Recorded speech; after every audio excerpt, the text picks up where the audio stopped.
बिस्मिल्लाहिर्रहमानिर्रहीम। अस्सलामु अलैकुम नाज़रीन। क्या आपने कभी सोचा है कि अल्लाह ने हमें फजर के वक्त बेदार होने का हुक्म क्यों दिया है? क्या ये महज एक इबादत है या इस वक्त में कोई ऐसा राज छुपा हुआ है जो हमारी ज़िंदगी बदल सकता है? अक्सर लोग नींद की मिठास के बायस फजर की नमाज छोड़ देते हैं, लेकिन अगर आप इस वक्त की हकीकत जान लें तो शायद आप सोने का नहीं सोचेंगे। ये कहानी तब शुरू होती है जब अल्लाह ताला ने अपने महबूब नबी करीम सल्लल्लाहु अलैहि वसल्लम को मेराज की रात आसमानों की सैर कराई। वो लम्हा जब ज़मीन और आसमान के फासले मिट गए और अल्लाह ने अपने हबीब को वो इनाम दिया जो कभी किसी उम्मत को नहीं मिला।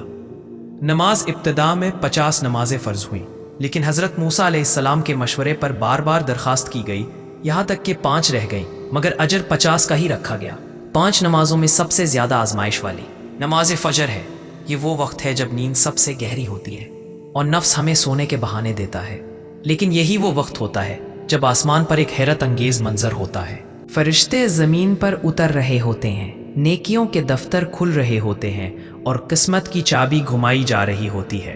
आपने कभी गौर किया है, कुछ लोग सारी रात जाग कर भी थकन का शिकार रहते हैं, जबकि कुछ लोग चंद घंटों की नींद के बावजूद दिन भर चाको चौबंद रहते हैं।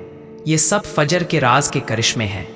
दोस्तों, एक मशहूर कॉल है कि don't go back to sleep, यानी दोबारा मत सो जाना। ये अल्फाज बस यूं ही नहीं दोहराए गए। सुबह की ठंडी हवा में एक खास राज छुपा हुआ होता है, एक पैगाम जो सिर्फ वही सुनते हैं जो बेदार होते हैं।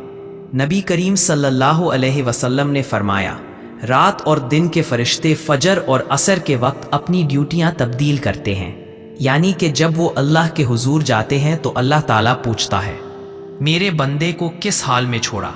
तो फरिश्ते जवाब देते हैं, ए रब, जब हम आए तो वो नमाज पढ़ रहे थे, और साथ ही साथ जब वो वापस गए तब भी वो तेरी इबादत में था। वो इंसान ज़रा सोचिए, अगर हर रोज़ अल्लाह के सामने आपके बारे में यही गवाही दी जाए कि ये मेरा बंदा फजर के वक्त भी जाग रहा था, मेरी इबादत में मसरूफ़ था, तो क्या ये एक आम सी बात होगी? अगर आप साइंसी नुक्ता नज़र से देखें तो फजर के वक्त ज़मीन पर ऑक्सीजन की मिकदार सबसे ज़्यादा होती है, जो दिन भर तवानाई देने के लिए बहुत ज़्यादा ज़रूरी है। जो लोग इस वक्त सो रहे होते हैं ना, वो इस ताज़ा हवा और कुदरती एनर्जी से महरूम रह जाते हैं और दिन भर थकन, सुस्ती और चिड़चिड़ापन का शिकार हो जाते हैं। नबी करीम सल्लल्लाहु अलैहि वसल्लम ने फरमाया, जो शख्स फजर और असर की नमाज का एहतमाम करे वो जहन्नम में दाखिल नहीं होगा। ये फैसला अब आपके हाथ में है कि आप सोते रहेंगे और अपनी किस्मत को बेबसी से देखेंगे, या फिर आप बेदार होकर इन इनामात को अपने हक में लिखवाएंगे। जो लोग फजर की ताकत को जान लेते हैं, उनकी ज़िंदगी में हैरत अंगेज़ तब्दीलियां आती हैं, और वही लोग कामयाब होते हैं, वही लोग खुश रहते हैं, और वही लोग अपने रब के करीब हो जाते हैं। अब फैसला खुद करेंगे कि आप अगली फजर को भी ज़ाया कर देंगे या अपनी नई ज़िंदगी का आगाज़ कर देंगे। अपना बहुत ख्याल रखिएगा।